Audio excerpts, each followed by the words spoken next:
Happy Sunday and a happy Easter to all who celebrate. It is time for First Coast Face-Off. Mia O'Brien joined by Ben Murphy. Ben, you would have been in Augusta today. I know, sore subject. But hey, I've been thinking about it all week long. The Masters, the U.S. Open, the PGA Championship all have been rescheduled. How do we feel about Augusta in November, Ben? You've been there. How is that course going to play? Because, April, November, you can get similar temperatures, but I think that it'll play different, right? It's going to play colder. I think you're going to see maybe even a winner like when Zach Johnson won, I believe it was 2007. The score was even maybe over par. If it gets windy and cold, that course can play tough. We may see that in November. It's going to be cool to see it like that, a fall Masters, something that's definitely got my intrigue peaked. Of course, because he's from Iowa, I saw that 07 Masters pop up in my timeline a time or two today. And they said 55 degrees was the temperature for that final round on Sunday. Moving over to basketball. We talked about it 2 weeks ago, Ben. Scottie Lewis, the pride of Central New Jersey and the Florida Gators, has decided to come back for a second season. I personally couldn't agree with his statement more. NBA draft is in uncharted territory right now. There may not be a combine workout. You may not be able to work out for teams.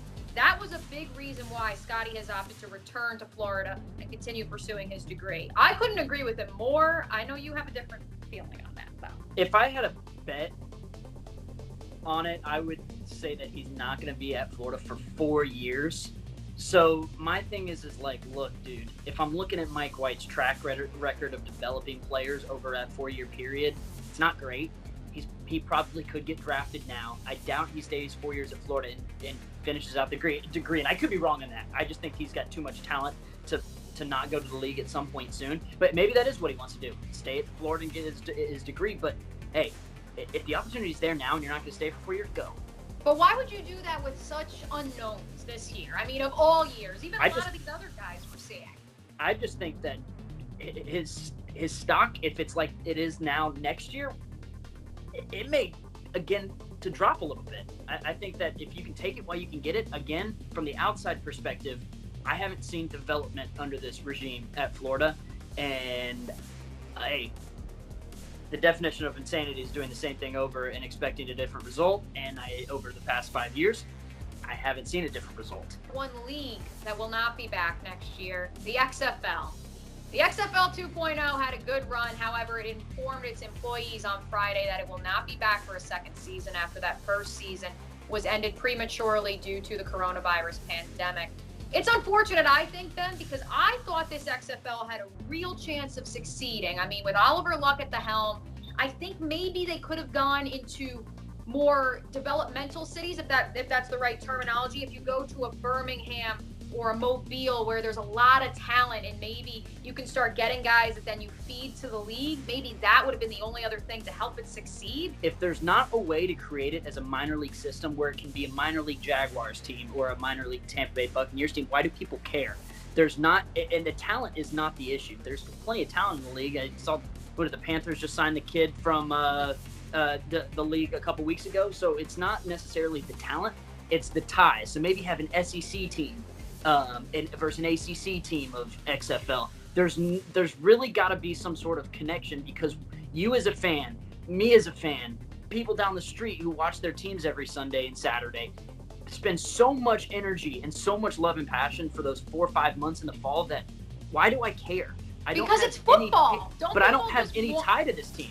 Right, but don't they just want to see football? Won't you just turn on any game because it's football? I'll turn on and watch, but I'm not gonna spend $50 on a beer, a chicken sandwich, fries, and go watch the Vipers play. I don't care. I've been doing it all fall. I got baseball now. Now I got my team in spring ball that I actually care about. I got my college baseball team to watch. It's golf season. It's like I've got so much rooted in these teams already that a startup's not going to do it for me unless there is a way to tie it into things I already love.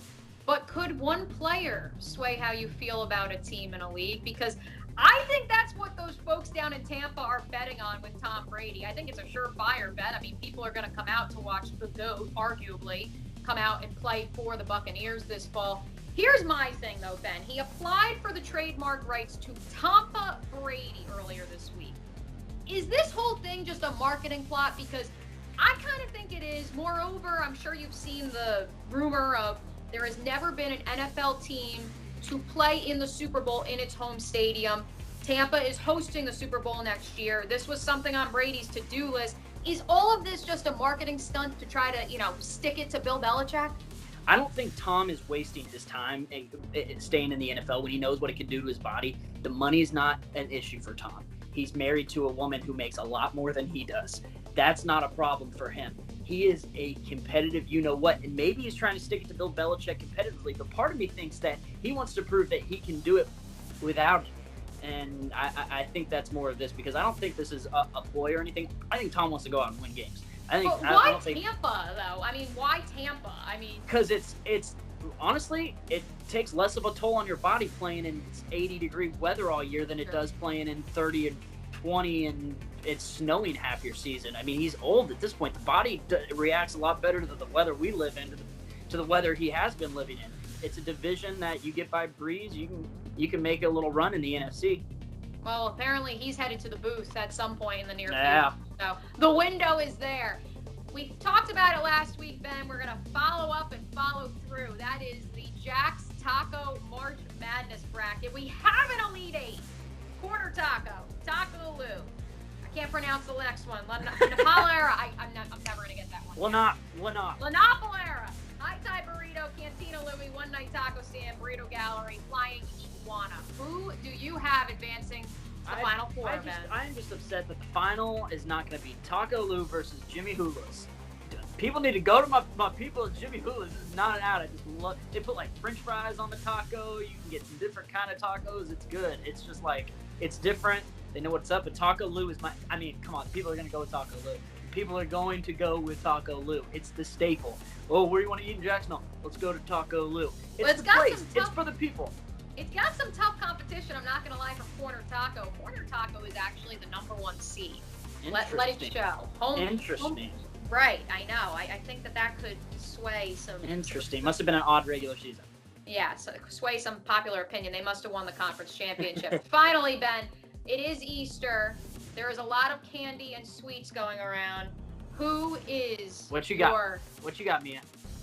I've got some jelly beans. That's probably my #1. Shout out to my mom. She also sent me my chocolate bunny. This is probably my #1, #2. How about you? We're going Easter candy. I love a little chocolate-covered marshmallow egg. I'm going to get some flack for this. I know. It's a dark horse. Not a lot of people go for it, but once a year, it's a good one for me. It's a good one. How about Peeps? They're good. All right. I'm not a Peep hater. People hate on the Peeps. I'm not a hater. I'm not a lover. I'm just kind of on it. But this weekend, you'll be seeing me with the peach tea and the pimento cheese. That's going to be my my guilty pleasure this weekend, Mia, as we rewatch the Tiger Masters this weekend. I'm sorry I'm eating all this candy on TV, Mom. We'll see you guys next week. See ya.